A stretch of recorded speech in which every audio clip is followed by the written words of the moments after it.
Hello and welcome to Personable, a podcast focused on speaking to the world's best, enabling you to become the best that you can be. Whether you're a first-time listener or you're returning, please make sure to like, comment, and subscribe. Currently, only 3 out of the 100 listeners are subscribed to Personable, and we're trying to reach a goal of 1,000 subscribers before we get back to Duke in the Fall. Today, I'm honoured to be joined by Dylan Robbins. Dylan is the CEO and founder of Lucra. He's also co-founded and exited Lifetime Village, which was a one-stop shop for curated wine online. He was previously an analyst at Goldman Sachs and AQR Capital Management. I'm incredibly excited to speak to Dylan today. He actually spoke in my entrepreneurship class at Duke University, and I felt like I learned an incredibly large amount from him, which I would love to share with the listeners of Personable.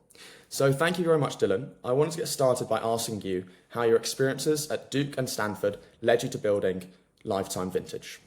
Harvey, good to see you. Thanks for having me on. Looking forward to chatting today. And I really appreciate the time and energy you put into this, and it's a great opportunity to chat and catch up. So I'll start with Duke. Duke was an incredible place for me personally. I mean, I just had so much personal growth at Duke. I think when I came to undergrad, I didn't really know what I wanted to do or really who I was yet. I had interests, but that was kind of like the extent of my kind of career aspirations. And so Duke was really what opened up my eyes to just like all the opportunities that were out there. I think traditional finance. I started my career in Goldman. Duke has an incredible set of professors and classes in the finance sphere, but also was kind of the first time I took this class that you're taking, entrepreneurship, with Professor T. It was my first exposure in my whole life to like what is an entrepreneur. And so I think Duke for me was more about just kind of expanding the breadth of what my interest could be. I didn't start any companies at Duke. I kind of dabbled and thought about it. I think it was the first time I'd ever even considered doing anything like that. And as you mentioned, I did go into investment banking, but Duke was definitely like laying the groundwork a bit for what was later to come in my career. And then when I went to Stanford, I was much more focused. I went to Stanford with the goal of becoming an entrepreneur. So I had went to Duke. I'd thought about it, taken some classes. I worked in finance, realized I didn't want to be an investment banker. And then I went to Stanford with the goals. I started Lifetime Vintage. I dabbled in entrepreneurship. I said, I want to start something, big. I want to do something that really has impactful change. And I wanted to use Stanford to kind of give me the keys and the tools to do that. So Stanford, I leaned all the way in, took all the classes around entrepreneurship, tried to align myself and get mentorship from the right professors, talking to the investors in the community. But I really think I learned the most from my other classmates. I think in my graduating class of 400, like 80 of them are entrepreneurs today, right? It's a huge number out of the 400 people that were there in my class. And so just, you can imagine just the amount of like information that's flowing around about all these different things. It's a great, like kind of, teapot of learning opportunity. So I think both of them were really critical in helping me get to where I am today. But I think on the personal side, it's really mostly just like from the people I met. That was the best part of both Duke, where I met my wife, and then Stanford, where I, met my partner for Lucra. There's something I heard once, and I can't remember who this is exactly from, but it's to do with coming up with ideas. And many people, they look for ideas or try and come up with ideas or have different strategies for, trying to think of a business idea or, any sort of idea. And people often say, oh, an idea hasn't come to me yet. And then I heard someone saying something about, I think it was an old English teacher saying that if you ever have writer's block, lock yourself in a room and just make yourself write for 3 hours. And I think it's a similar sort of this when you're building your business, where if you're one of 80 out of 400 students, you're sort of incentivized to build your own business because people are around you. But on that sort of similar scope, how did you actually come up with the idea for Lifetime Vintage? What was it, and how did you go about starting it? Yeah. So it's funny that you mentioned that around kind of, locking yourself in a room. So my view was, startups are 10% idea, 90% execution. So it's all going to be about the ability to succeed is less based off having some brilliant idea, but more having something that you're passionate about that you're going to work hard enough to be able to execute on. That being said, you need an idea, right? So I was like trying to, what you need something, right? And so what I did is every day for years, I wrote down one idea on my phone, and still to this day, I do it. Even though I'm running Lucra today, I think I have, 1,500 ideas on my phone, and I categorize them. Some of them are so bad that they could never see the light of day ever. And some of them are funny. And if it's before bed, it's 11 o'clock at night, I'll just write anything down. Right. And so, I think it's just a great way to spark, like just thinking about things. So everything I've ever done in my career, Lifetime Vintage, Verre Vert, Lucra have come from that list. Right. And so I think, just kind of getting myself to write things down and really be thoughtful was the start. And then B, I'm a believer that you have to be passionate about what you're building because you're going to work so dang hard. Like I worked hard at Goldman. I worked, 15, 17, 18 hours a day at times, but this is a different level of hard. It's not necessarily the hours, but being an entrepreneur is you're living and breathing it. It's the constant stress. It's the responsibility, the autonomy, the fact that people are counting on you and you really make the decisions. And so it's got to be something that you love. And so for me, for Lifetime Vintage, I was at a point in my life where I was really passionate about wine. I mean, I still am. I think wine is an art form. I was living in New York City with my wife. There's so much opportunity to eat great food and drink great wine here.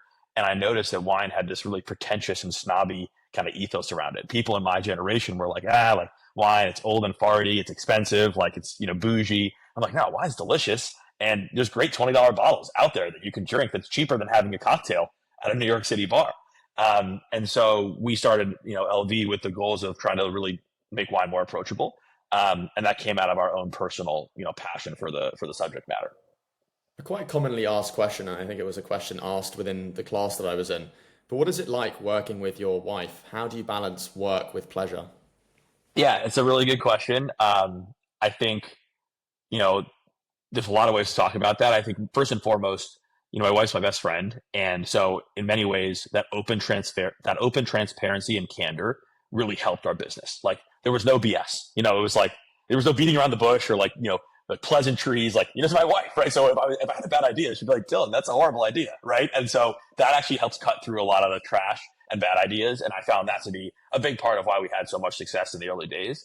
On the flip side, it's hard to separate work and life in general as an entrepreneur. But then if your work and your life is the same person, it's even harder, right? And so from our personal relationship, we were working all the time. And then you get in bed after a long day and someone would mention something about work and, the brain would keep going. And so I think it was a really interesting experiment and we had a lot of success.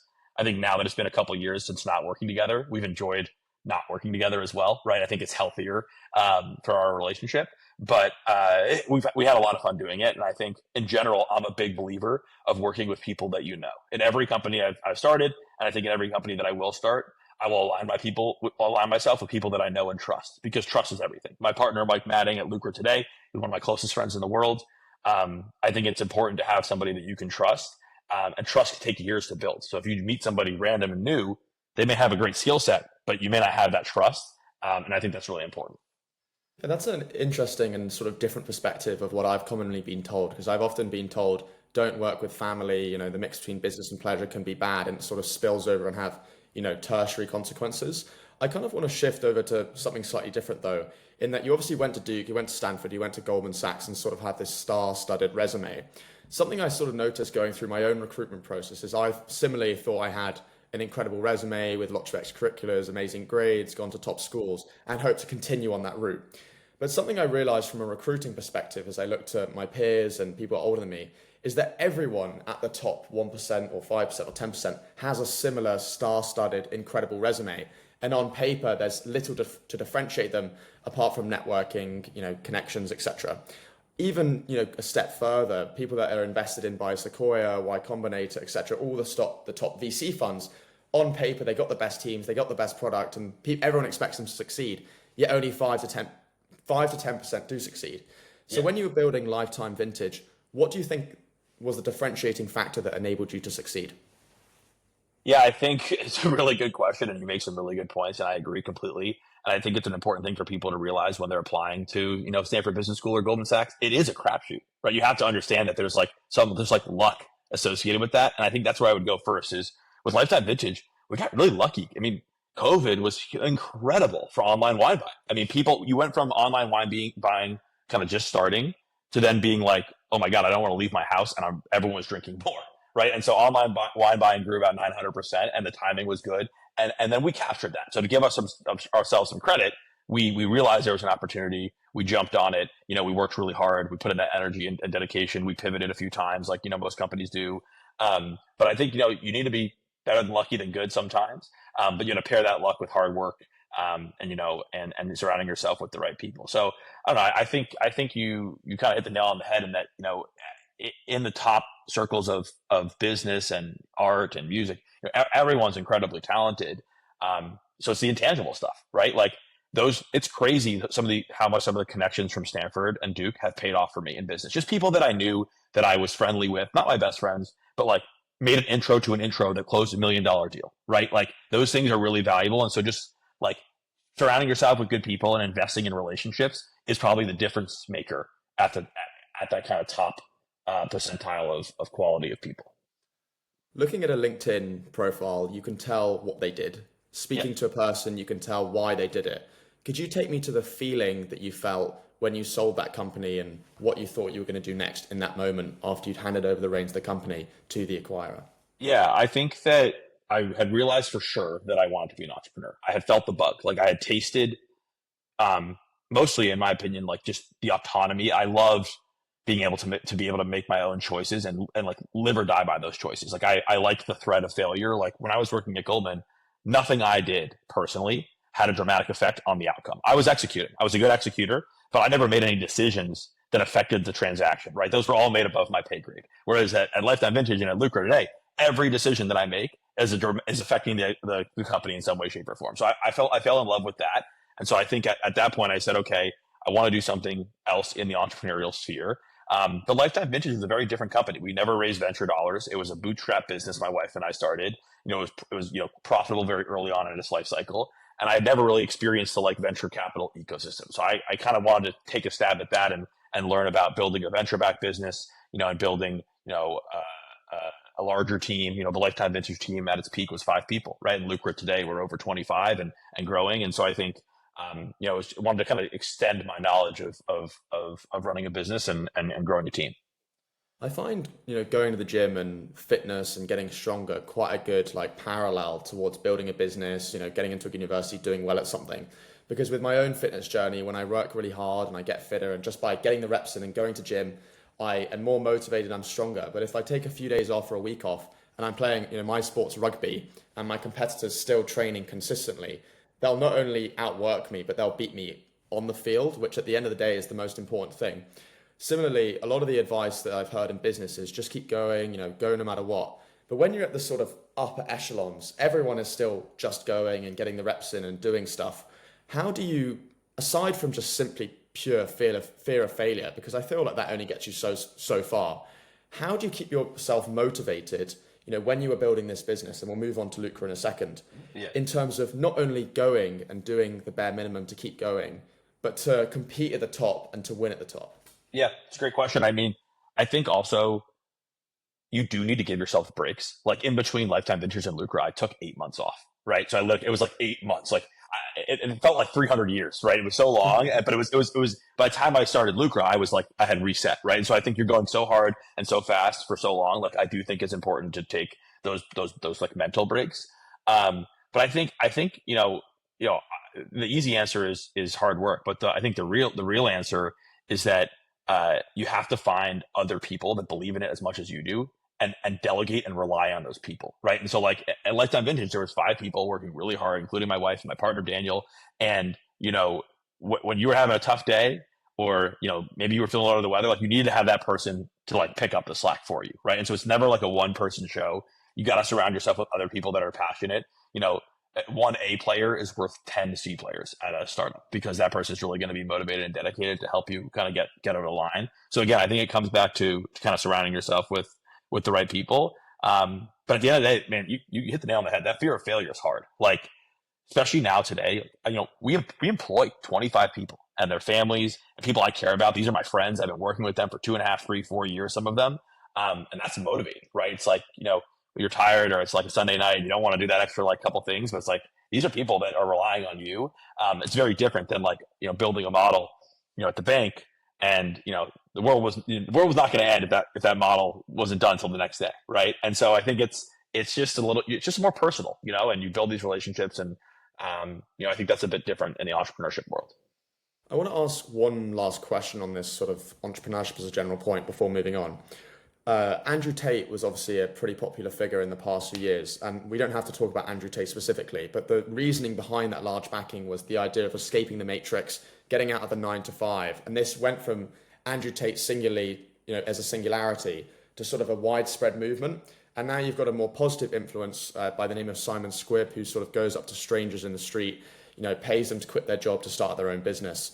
Do you think entrepreneurship is for everybody? And what are some bad assumptions people are making about the world of entrepreneurship?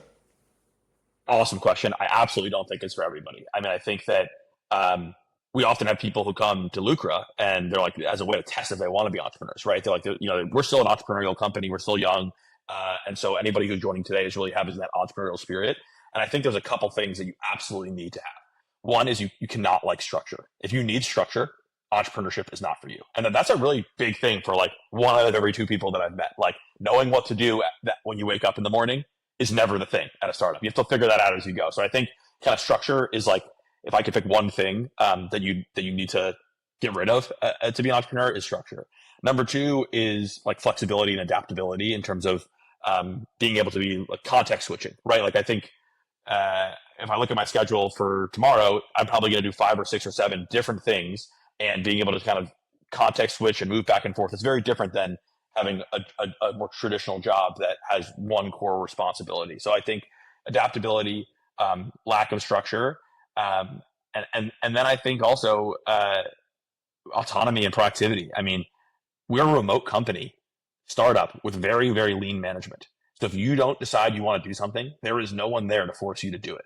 And so for the people that don't have that internal motivation or like will to be proactive, they'll spend 6 months slacking off at a startup and then realize it's not for them and leave. For the person that enjoys that, will thrive and grow and become a leader at that company. And so I think it's, lack of structure, goal for lack of structure, adaptability, and then proactivity are probably the 3 things that I would say are really critical, but it's definitely not for everybody.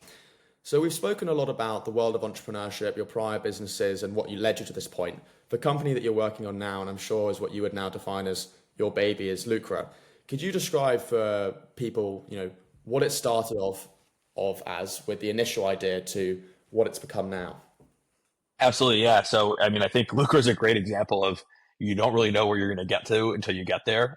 We've been working on it now for 5 years, which is a long time. That's another good piece of advice for entrepreneurs. It's 5 or 10 years. Like when we started these companies, you kind of think in your head, all right, 2, 3, 4 years, and if it goes, it'll go well, and then I'll sell it, etc. I mean, we're on year 5 and we're just hitting our stride, right? And so I think these are 5 to 7 years to 8 years to 10 years at times, and so it's a quarter of your career on this one company, right? And so I think it's really important to know that you're going to be all in on that. But Lucra started out of my love for sports. I'm a sports nut. I'm a huge New York Knicks fan, so we had a big win last night in the playoffs, trying to keep our season alive. I've got 2 younger brothers and 2 parents who love sports. My wife's a sports nut, and so I've always been a sports fan. And an extension of that is I think putting $5 or $10 on the game makes sports more fun. I was ahead of the curve. I was doing that, when I was 18 years old, before it was all on FanDuel and DraftKings. And I think I realized about 5 or 6 years ago that while sports betting was becoming legalized and more people were doing it, it was only capturing 1% of the market. Only 1 out of 100 people are like, okay, I want to bet my money against the book.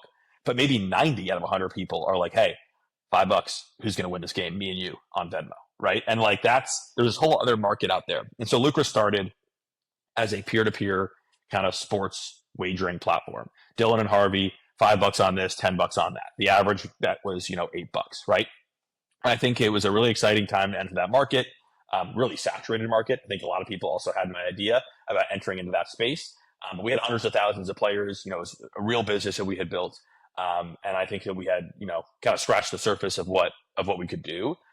And then we had a aha moment, and we realized that people were challenging each other to so much more than sports. If you think about your day-to-day life, you go to the bar, you play cornhole, darts, beer pong with your friends at school. You're a fitness guy, you're riding the Peloton, or you're tracking your Whoop, or you're doing Strava, or you're on the golf course and it's closest to the pin, or you're playing pickleball, or there's hundreds of things a year that you compete on that maybe you don't even consider like a bet, but you're doing it with your friends or with yourself. And so we evolved our model into a kind of more of a recreational focus. We said, everybody else is focusing on sports betting. What about all the other things?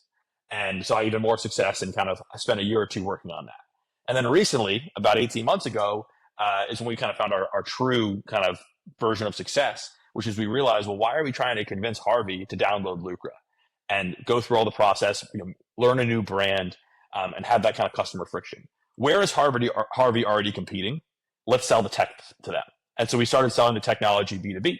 And in the last 18 months, we've had crazy strong revenue growth, and we've really evolved into one of the leading players in gamification. We're now a loyalty program. Lucra is a loyalty platform that can connect with brands to help them power friendly competition in their ecosystem. So that's a small anecdote. We can dig into it more, I'm sure. Of just the things changed a lot, right? And the core is the same. We didn't go from like sports betting to selling shoes, but it's evolved a bunch to get to where it is today. Could you take me on the story of that pivotal moment when you actually decided to go from what you were doing before to B2B? Like, was there an initial moment or story that you'd be able to share? Totally. I think that it's a good reminder you have to get outside opinions. Like when you're in there with the same 10 people every day, you can get tunnel vision, right? So we were so focused on like, what are the things that we could change in our direct to consumer business on the margin? We weren't thinking big of like a whole new thing, right? And so we got some interest from companies who reached out to us and said, hey, we see on the Lucra app, you can, challenge each other on pickleball, or we see you can do arcade games like at Dave & Buster's. Like, what about a version of the app where you remove all the other stuff and just do our stuff? And that opened our eyes to, okay, well, hold on. Why do we need a new app?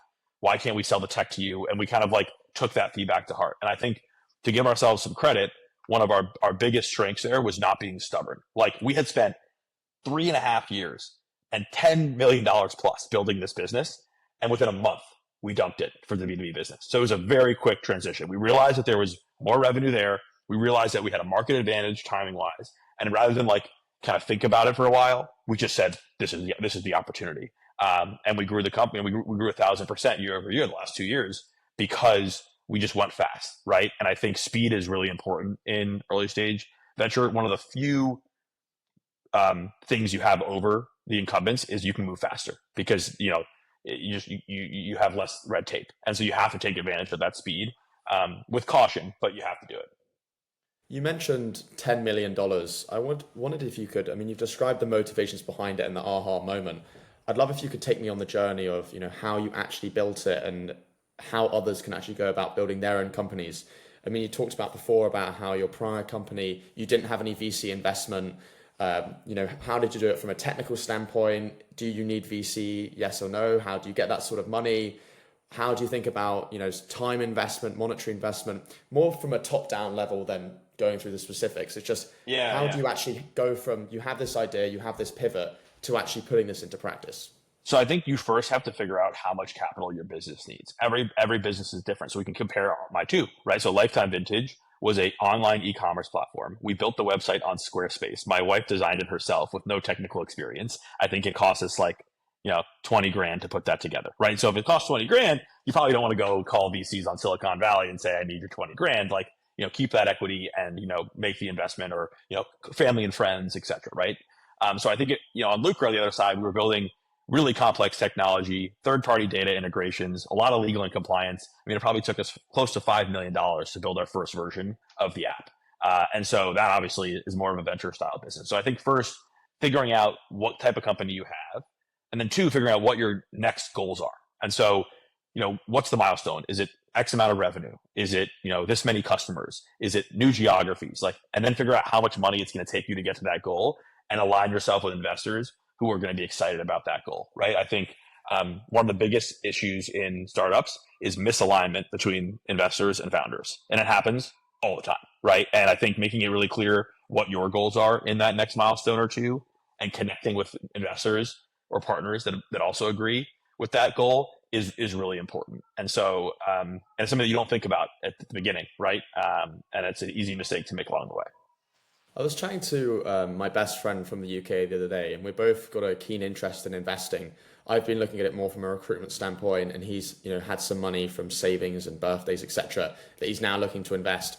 And you look at the compound growth charts, and if you get 10% a year, mirrored of the S&P, that sort of compounds over time to a much bigger number. Obviously, one of the best investors of all time, Warren Buffett, is someone who has his annual meeting every year and gives a lot of advice over the years about how to invest.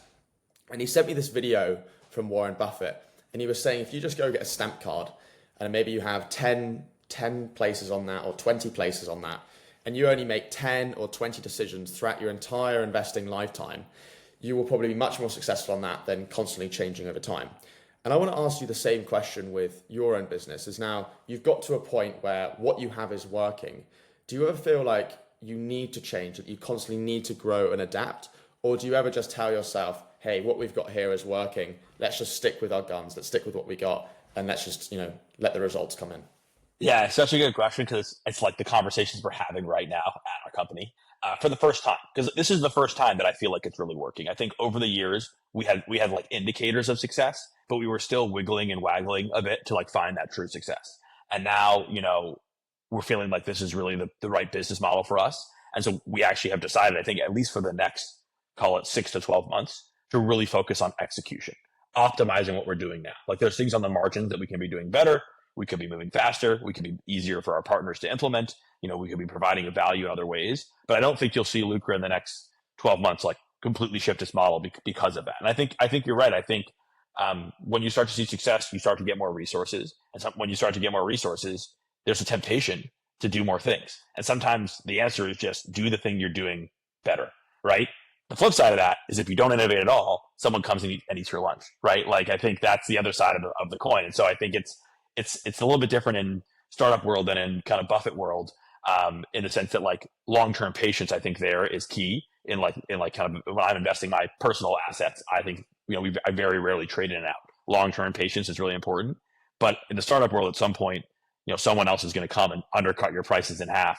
And, you have to be prepared for that. And so I think it's kind of riding that balance of investing deeply in what's working, but also doing some R&D on the side to make sure you're not missing the next big thing, right? So for us, that's AI right now. We're currently not using AI at Lucra, right? And we know that if we spend the next 5 years and don't incorporate any AI into our platform, we're going to be behind. So it's not our core vision today, but it's something we're thinking about. We're talking to people. We have a working group. We're bringing in mentors and figuring out what the right way to bring it into our business is. But we're not dropping everything and becoming an AI gaming company, which would be like kind of what you were talking about, moving too fast to the current trend. Yeah, I want to use my fitness example again.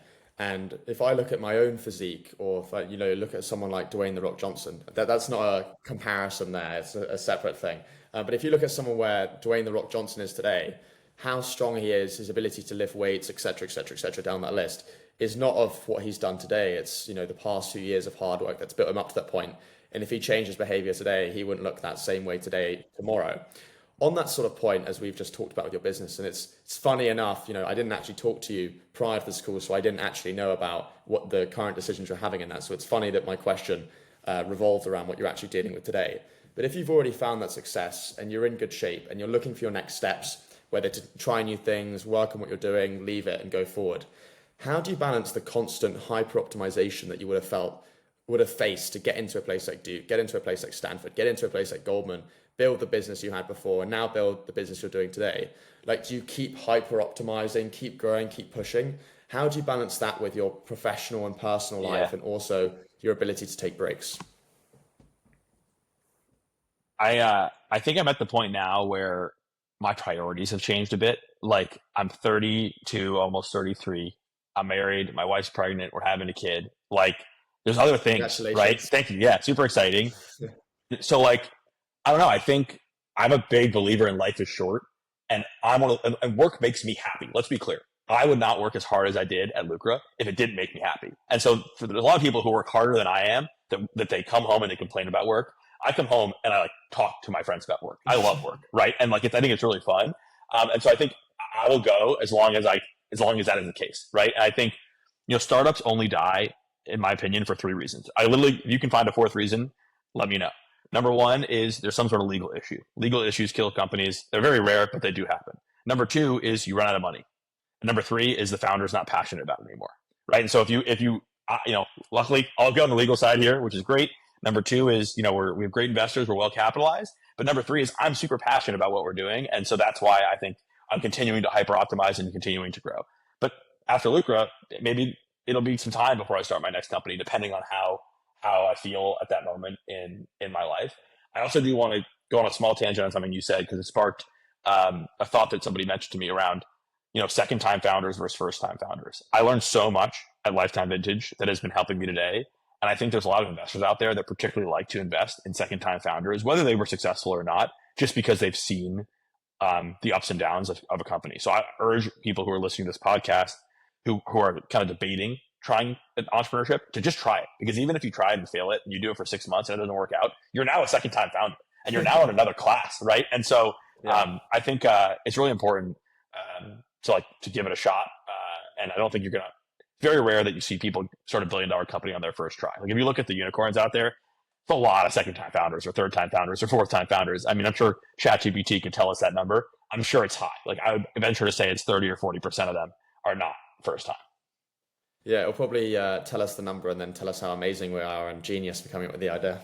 Exactly. Yeah. So on that sort of basis, credibility, from my perspective, can often come from, education. That's something my dad has told me. I'm much younger, not much younger, but I'm younger than you are and haven't really entered the workforce yet. And so my way to get credibility has often been through institutions, having a name on my resume to enable me to get to the next step. I feel like there's credibility in being able to ask a question or being able to network.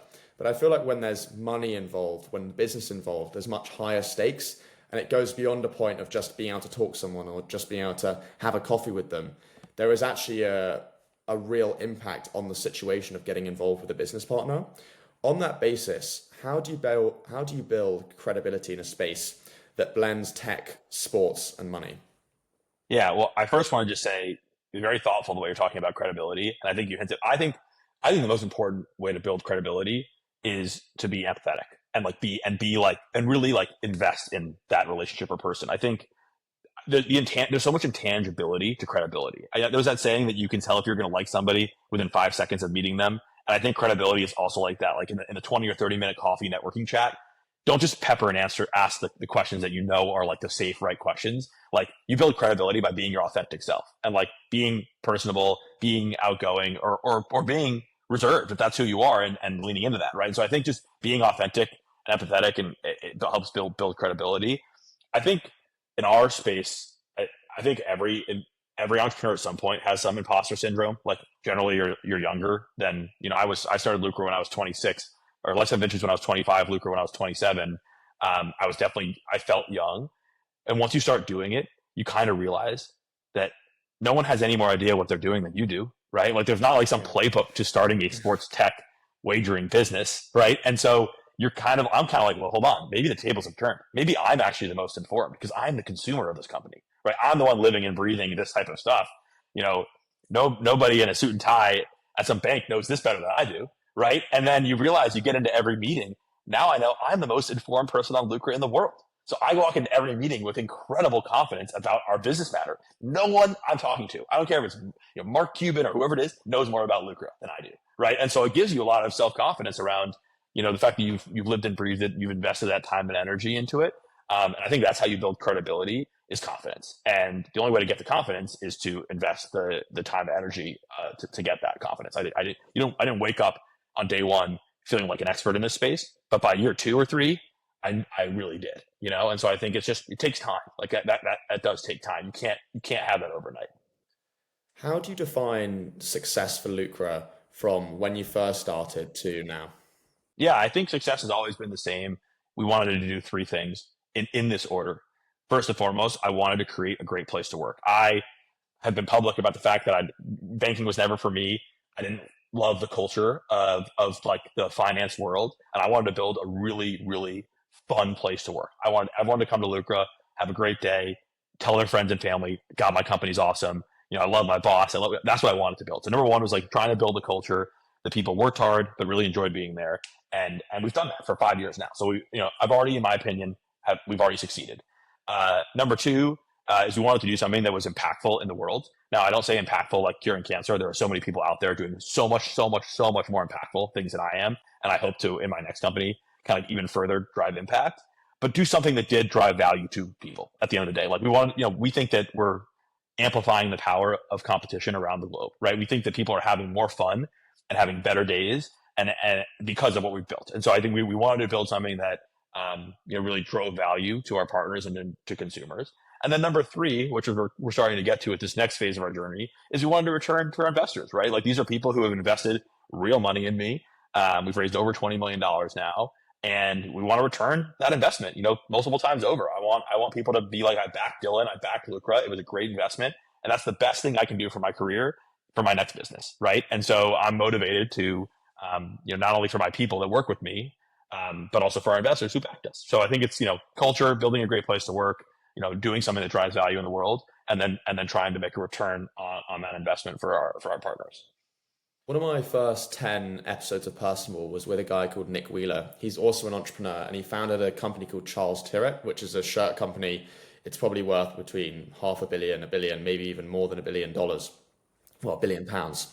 And what I thought was so fascinating about the way he thought about things is he told me that if there was an intern at his company and they had an idea, instead of simply telling their manager or someone in their regional office, he was willing for them to come straight to him as the CEO.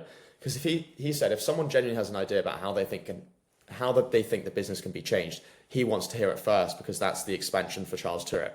I want to ask you a similar question, and you touched on it just now, and us also earlier on the podcast about this entrepreneurial culture. I spent this entire semester, one of my other classes was based on, values and what's important to a company. Is it excellence? Is it profits? Is it the people? Is it DEI? Within Lucra, how do you foster this entrepreneurial spirit and go from a point of just saying it's entrepreneurial to the people within the business actually being entrepreneurial, bringing ideas and creating this incredible culture? Well, it first starts in the interview process. Before you even hire people, you have to write the right job descriptions, and you have to then have the right interview process to make it clear that the type of person that you're looking for is someone who's going to be that person to raise their hand, right? And so I think it starts before you even have the person in the door, setting the culture of, we want open community. I think we have 7 or 8 values now. Half of them are about communication. And so it's like, we want openness, we want respectful opinions, we want people to communicate, raise their hand, and so I think it starts at the beginning. Then number 2, I think you have to have a lean management structure. I think the death of innovation is a 7 or 8 person hierarchy, right? So if I'm your boss and you're somebody else's boss, and there's somebody else's boss, i.e. an investment bank, it's why you don't get innovation from the bottom. And so at Lucra, we at max, I want 2 people between me and anybody. Really, my goal is a very, very lean culture. Now, that may not last forever. You have 100 people, that gets hard to do, but you want to stay as lean as possible, because you want visibility of the leaders with the most junior people at the company. And so I think I have a great relationship with people at the company that I don't even work with on a day-to-day basis. And I try to leave kind of an open line of communication like that. But I think it's something that we still even want more of. I think it's hard on a remote call, with 20 people on a remote call. It's hard to convince someone to feel comfortable raising their hand and interrupting the conversation with a comment or a thought. And so I think you have to have the leaders pause to make space for that, right? Because you could have an entire conversation of 3 or 4 people who are in the senior leadership kind of debating something, versus saying, hey, I'm just going to pause here and open this up. Can somebody else kind of share some thoughts, differing opinions, right? And so I think it's just, you have to be really, you have to work at it. It's you have to really try to build that level of openness. Because I agree with that. If that intern's idea, if he or she cares about that idea so much that they're willing to skip level up to the CEO to tell them, probably a good idea, right? And so I think it's important to open that door, to let people walk through it. In order to maximize the value of this podcast, I want to ask you a few short answer questions before asking 3 final closing questions. I think I've got 7 short answer questions, so a few sentences to a paragraph would be perfect. What's the best piece of advice anyone has ever given you? I think I'll repeat something that I already said, but I think it's very valuable. That startups are 10% idea and 90% execution. Don't wait for years and years for the perfect idea. Just go. What's one question you've never been asked before, or at least aren't asked often enough? Okay. I don't think anybody asks me about all the things I like doing at a startup. I think all the questions I get are about the challenges. How hard is this, or how hard is that, or how hard are you, or what keeps you up at night? But there are so many things I like about working at a startup. I don't think I get asked that enough. And what are those things? Yeah, I love the non-monotony, if that's a word. I love the spontaneity and the differences in my days. I was literally prepping for my week this week. I have 4 or 5 really different days. Some days I have in-person investor meetings. Some days I have some sales calls. Some days I've got some internal team stuff. One day we have a brainstorm session. I think just the like spontaneity and the difference in days at a startup is really underappreciated. What does happiness mean to you, and how do you pursue it? This to me is health of your friends and family. I think that's all that matters. And unfortunately, that's one of those things in life you don't have complete control of. And so I think it's just like trying to do what you can on the margins, right? Like I'm working my butt off so I can have a successful outcome and support my family, which I hope helps us with health and happiness down the road. But you got to make space for those personal relationships. Anybody that knows me knows I'm a big fan of investing in my friendships. I think, friends and family and love and health. I mean, that's all that really matters. And so if work doesn't make that better and it makes it work, and I think you're at the wrong job. Do you have a personal philosophy that shapes your outlook on life? Yeah, I do. Life is short. I mean, I have a reminder on my phone every day. This is a full honesty. It just came up just now, 9 a.m. and it just says, life is short, live. That's all it says. And I'm just like, it's true. Like if you don't remind yourself, you can literally, when you're driving on the highway and you blink and you're like 6 exits down the road. Like we've all had that happen. You may not admit it, but like you're driving, you're like listening to music and you're like, wait, how did I get here? That was super dangerous. I just completely spaced out. I feel like life is like that, where if I don't remind myself, it could be a month and I'm like, literally what happened in the month of May? I don't remember. Versus if I remind myself every day, maybe I'll do one thing in that day, like just for me or just for my wife or just for my parents, because life is short and you never know what's going to happen. And so I think constantly reminding yourself of that is really important. And I think it's helpful for work as well. I think it's like when you don't have anything in your life goes quickly and it doesn't have the meaning. Yeah. When you add the meaning to your life and you look back, life's gone even quicker than yeah. I also believe that stress is inevitable. You'll always be stressed by the next most stressful thing. So when like someone is sick, that is obviously you sharps everything. Then you like sprain your ankle or whatever, or then you're not feeling well that day, or then it's a work stress. But then you solve that work stress, so it's the next work stress, right? Like you're always going to have the next most stressful thing. So you just kind of like need to compartmentalize that stress regardless, because it's going to be there, right? And I think a lot of entrepreneurs, and I'll say myself as well, struggle to compartmentalize. I think that's a really big challenge of entrepreneurs because you get to that level of success by being all in, but you can get too all in. And when you're at home and you're watching, Netflix or whatever, sitting there and stressing about work isn't healthy, right? And so you have to find a way to compartmentalize that stress as well. I've got 3 last short answer questions and then 3 final questions to finish. The first of these final short answer questions is, how do you handle life's uncertainties and challenges? So these are deep questions. I think I handle it by relying on my family. I mean, I am so lucky. I've got 2 incredible parents, 2 great brothers, an incredible wife, like some really, really close friends. And I'm really an open, vulnerable person. And so I'm willing, when things are stressful at work or in life, I just go to those people and rely on them. I think, being open and honest is really important, and, having those open lines of communication. So I think I very rarely handle those things alone. I'm lucky. I generally go to others for support. What important lessons has life taught you? Definitely persevere. I mean, we've across my multiple businesses, I've pivoted maybe 6 or 7 times, right? And so I think just evolving and perseverance and never giving up, I think is key. And it's part of why I love being an entrepreneur is no one's going to do it for you, right? And I think just like doubling down and betting on yourself and not being afraid to fail and persevering has been what I've learned has led to most of my success. None of the things that I've done have been because I had some genius idea or because I figured something out that nobody else did. It was generally because I didn't give up or I worked really hard and I got a little bit lucky along the way, right? And so I think those are kind of the things I've learned. Most of and I explained this to you before the podcast and just for our listeners as well, most of my questions come from a genuine level of curiosity for each of my guests. And I have sort of these topics and then bespoke questions I asked each guest. But I sometimes just scour the internet looking for other questions, to something that I think enables me and my guests to think about things differently. And the final of these short answer questions is something I've never heard before. And I thought was a pretty interesting question to ask. So if you could go back and relive one day of your life without changing anything about it, which day would you revisit? Wow. So I don't get to change anything, but I get to live it again. That's good. I may have to cheat and pick a couple days, but let me think about that for 10 seconds. I mean, so there's like 2 ways I could go with this. Like I could pick my clear personal moment, like a family or personal moment, and then I could just pick like a really fun day, right? And so I think on the personal side, it'd be hard to not pick something like my wedding or, like a really great family moment. I think that's kind of a cop-out answer because I think everybody would say that. But I really, that was like obviously a very special day in my life.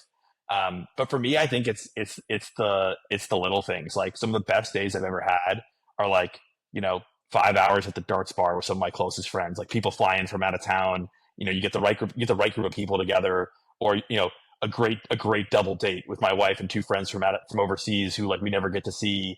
Cause like those are the little moments that you're kind of working so hard to get and grasp. But you can't really manufacture, like you can't create those out of thin air. So maybe something like that. I'll definitely tell you if the Knicks win the NBA finals this year, that would be the moment probably that I would recreate. But we're not there yet. So we got a little work to do. But that would be up there on my list. Yeah, above the birth of your child. I'll see. Well, so luckily I got to say, I didn't have to say birth of my child because he's not here yet. That would have been really bad. He's coming in August. I'm safe from that one for now. Not when he's born. When the Knicks win, that's when that'll be the greatest era. Yeah, I'm hoping he's born in the post-Knicks championship era, which is an incredible era that he hopefully will be a part of. Yeah, it's a new world, son. It's a new world. Mm-hmm. I've got 3 final questions. The first of which being, and you can look at any scope of time that you want, whether it's 3 months, a year, 5 years, 10 years. What's next for you? Yeah, I think over the next 10 years, I'd like to find a successful exit for Lucra and build another successful company. I think that's a realistic goal. I think in 5 years, not possible, not enough time. But in the next 10 years, I'd like to really bring Lucra to a successful outcome and then start something new, another thing that I'm passionate about and see another success. I don't plan to change much. I'm very happy in my life. Great family and friends, as I've mentioned. I'm happy at work. And so I think, to your point, if it ain't broke, don't fix it. Right. And so I think I'm in that phase. I can't tell you about 20 or 30 years from now, but I think in the next 10, it's, continue to kind of stay on that path. If I was to ask someone in 100 or 150 years time, what would you want them to say about you and what would you want your legacy to be? Wow. I just like to be remembered as a good guy. I don't think unless I get really lucky, I doubt anything I'll do at work will be remembered in 100 or 150 years. But I hope that my kids and, whatever still remember me as a fun, lighthearted, outgoing guy. I'm a big people person. I love to have fun. I love to live life to the fullest. And I think, I hope that that's memorable. And so I hope that in 100 years, maybe there's like a glimmer of that still left and I can pass that down. But I don't really think about that from a career standpoint. I'm more a live in the moment type guy. And my final question, and I ask this to every guest on Personable, is what is one thing that you would want a listener to take away from this episode? Yeah. I think for me, I think everyone should give entrepreneurship a shot. I think life is, you're going to have a career, God willing, of 40 years, 50 years. And to not take a shot, you'll never know, right? Like you really don't know if you're going to, and by the way, the time may not be now. It might not be the second you graduate from Duke. It wasn't for me, right? And by the way, it might not be in 5 years. It could be in 20. It could be after you have all your success, right? Just at some point, take a shot and do it because you won't know unless you go in. And I'm a big believer that everyone should try that. But also don't force it, right? So you should do it when it's right for you. I can recall hearing you speak in my class at Duke, and initially when I hear from successful people, I'm like, I'm going to get them on my podcast. But similarly, when I started on and asked my first question on this podcast, I was like, holy shit, I have to ask as many questions as I possibly can to Dylan. Probably put you on the hot seat for an hour straight. You probably went back to your college days, felt like you were an interview. But I think the incredible amount of immense value in a concise way. I mean, this podcast could have been 2 or 3 times as long, but without you being there wouldn't have been as much immense value in such a concise fashion. So I really appreciate what you've been able to say today, and I'm sure I'm going to listen to this 2 or 3 times over to get as much value as I can out of it. Well, I really appreciate you bringing me on. I also thought that I've been on a lot of podcasts. I thought your podcast is incredible. The questions are great. I love the format of it, and I think you're doing a big service to your listeners. And I'll certainly be sharing this around and trying to bring some more people into the Personable ecosystem. So I appreciate you having me on, and happy to chat anytime. Amazing. Thank you, Dylan.